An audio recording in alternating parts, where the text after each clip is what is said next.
안녕하세요. 청담인력원 대표 임지입니다. 오늘은 여러분에게 미국 대학교에 대한 랭킹도 이렇게 제가 좀 내드릴 텐데 약간 좌파적인 흐름 그런 부분에 대해서 좀 안내드리고 싶습니다. 일단 랭킹 기관 자체가 이번에 내용을 또 바꿨어요. 그러니까 최근에 한번 랭킹 선정하는 방법을 바꾸더니 이번에 또 깊숙하게 이제 들어간 거죠. 그러다 보니까 랭킹 올라온 학교들 자체가 이제 큰 메이저 주립대학교 중심으로 이제 흘러가고 있고, 단과 대학이거나 아니면은 이제 사립대학들은 떨어지는 그런 추세로 흘러갑니다.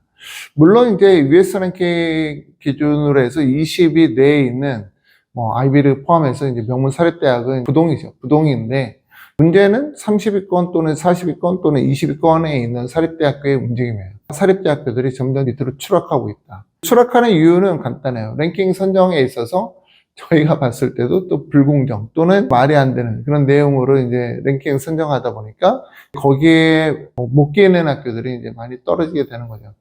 US 뉴스 얘기였고요. US 뉴스 랭킹을 한번 보면서 제가 추가적인 의견 드리도록 하겠습니다. 자, 이건 제가 표기한 내용인데 일단은 이제 2024년도부터 랭킹이 바뀌었어요. US 뉴스가 이제 묘하게 좌클릭은 시작을 한 거죠. 대학이 누구를 받아들이냐보다 졸업시켜서 이제 사회로 보내지느냐를 더 따지는 겁니다. 아웃컴 지표, 즉 대학이 학생에게 실제로 어떤 변화를 만들어냈는가를 전체의 점수의 절반 이상으로 끌어올렸다. 자, 여기에서 저소득층 학생 졸업률이 굉장히 중요하게 얘네들이 이제 보는 거고, 그리고 이제 1학년 졸업률, 유지율, 그리고 이제 졸업 후 소득, 그리고 졸업생 부채 수준, 이런 부분들 이제 보는 거예요. 그러니까 큰 주립대학교, 플래그십 대학들 같은 경우에는 굉장히 유리한 거예요. 공문 기부율이라든가 또는 소규모 수업 비율, 그리고 교수 박사 최종 학위 비율. 사실은 이게 그동안 사립학교들한테 그냥 유리했던 거거든요. 이게 제외됐어요, 아예. 그러니까 소규모 수업 비율 같은 경우는 굉장히 중요한 부분 아닌가요? 교수가 16명 놓고 수업하고 있다, 18명 놓고 수업하고 있다, 이러면 굉장히 중요한 부분인데, 이거 평가에서 제외버렸으니까 이제 실제 주립대학이 유리하게 된 거예요. 그래서 일단 이제 랭킹 보시게 되면은 1위부터 쭉 보실 수가 있는데, 1위는 프린스턴이고요. 그리고 이제 매사추세츠 MIT가 2위, 3위 하버드고 4위 스탠퍼드 예일 공동 4위고요. 변함이 없습니다. 그리고 시카고 대학, 듀크, 존업, 그리고 노스웨스턴, 그리고 유펜, 이런 변함이 별로 없어요. 그러니까 이 학교들은 계속 15위 내에서 왔다리 갔다리 하고 있죠. 근데 이제 크게 변함이 없다.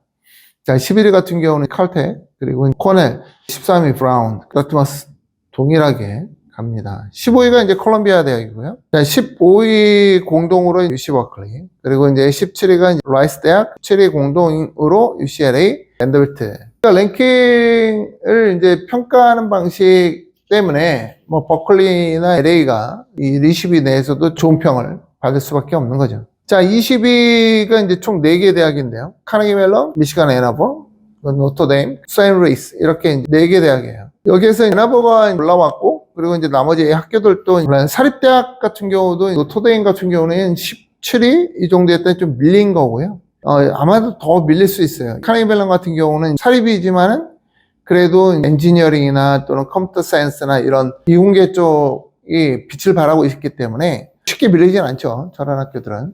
자, 24위에 보면은 에모리가 들어와 있고요. 그리고 조지타운이 24위입니다. 26위가 UNC 채플이고요. 그리고 버지니아 대학. 버지니아 대학이 26위까지 밀리는 것도 조금 그렇고요. 그리고 UNC 채플이 이제 생각 외로 버지니아 대학이랑 동등한 랭킹으로 이렇게 나와 있는데, 들어가는 거 또는 우리가 알고 있기로 비슷한 급이라고 보기가 좀 어렵죠. 28위가 이제 US이고요. 점점 밀리게 되는 거예요. 장점이 크게 있지 않으니까. 그리고 샌디에고가 이제 29위, 30위가 이제 플로리다 대학인데, 플로리다 대학 같은 경우는 점점 오르고 있죠. 제가 이 대학에 계속 올 거다 이렇게 됐는데 30위까지 올라왔네요. 30위까지 올라왔다 그러면은 거의 한계까지 온 것 같아요. 더 이상은 아마 어렵지 않을까 이렇게 생각합니다. 게인스베이에 있는 학교고요. 학비가 싸요. 인터내셔널 학생들한테도 학비가 싸요. 그런데 문제는 뭐냐면은 게인스베일이 소도시거든요. 그래서 생활비도 싸죠. 그 비용을 고려하는 분들이 이쪽 대학을 가시는 경우를 보는데, 문제는 뭐냐면은 인턴십 잡기가 어렵습니다. 대도시가 주변에 없기 때문에 학생이 거기에서 공부하고 인턴십 잡기 굉장히 어렵고 4년 내내 공부하다가 공부로 그냥 끝날 수 있는 곳이에요.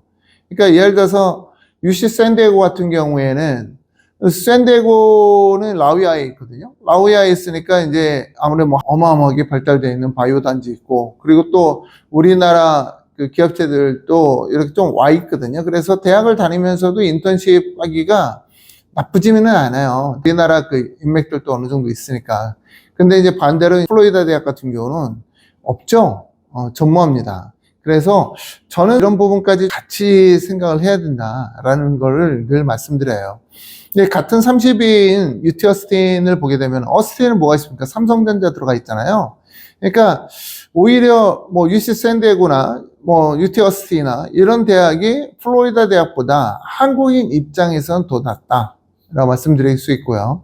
조지아텍이 32위로 돼 있는데 지금 위에 거론된 학교들보다 훨씬 들어가기 힘들죠. 그래서 많이 밀렸네요. 이런 게 또 올라가야 정상이겠죠. 한 뭐 24위, 25위 최소한 이 정도 돼야 되지 않나, 뭐 이렇게 생각합니다. 자, 뉴욕대학교가 32위고 UC 데이비스가 32위인데 생각보다 좋은 평을 받았네요. UC 어바인, UC 데이비스 32위. 이거 정말 좋은 평을 받은 거죠. 바뀌어진 이런 데이터의 덕을 받은 것 같다. 보스턴 컬리지가 더 들어가 힘든데 이제 36위죠. 보스턴 컬리지는 정말 들어가 힘든 학교고, 금융이나 또는 사립 중에서는 그래도 보스턴 컬리지가 공부 쪽에서는 잘해주는 대학이죠. 아이비를 못 간다 그러면은 톱치 유니버시티 갈 거냐, 아니면 보스턴 컬리지 갈 거냐, 보통 뭐 이렇게 많이 생각을 하죠. 36위권에 두 개 학교가 있네요. 이게 이제 손해본다라고 하는 부분이에요. 그러니까 사립학교들 밀릴 수밖에 없다. UIUC가 이제 36위고요. 그리고 위스콘신 이제 메디슨 캠퍼스가 이제 36위. UC 산타바바라 40위 정도 있고, 그리고 이제 오하이오 스테이트 유니버시티 41위입니다. 자, 보스턴 유니버시티가 이제 42위고요. 그리고 이제 러커스가 42위. 러커스 많이 올랐네요. 뉴저지 주립대학입니다. 그리고 멜런드가 이제 42위고요. 그리고 워싱턴 대학, 워싱턴 주에 있죠. 시애틀에 있는 워싱턴 대학이 42위.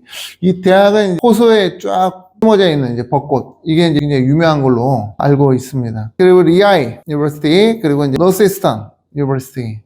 그러니까 이런 대학들이 이제 손해볼 거고 점점 밀릴 거라는 얘기입니다. 퍼듀, 그리고 조지아 대학.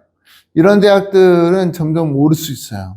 그리고 캐스 웨스턴 리저브 유니버시티, 그리고 51위로 이제 플로리다 스테이트 유니버시티. 이 학교가 인터내셔널 학생들한테 굉장히 비용이 관대해요.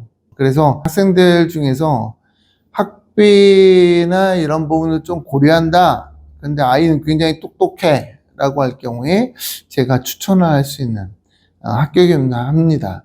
물론 사립대학에 가서 뭐 재정보조를 신청하거나 뭐 이 방법이 더 좋아요.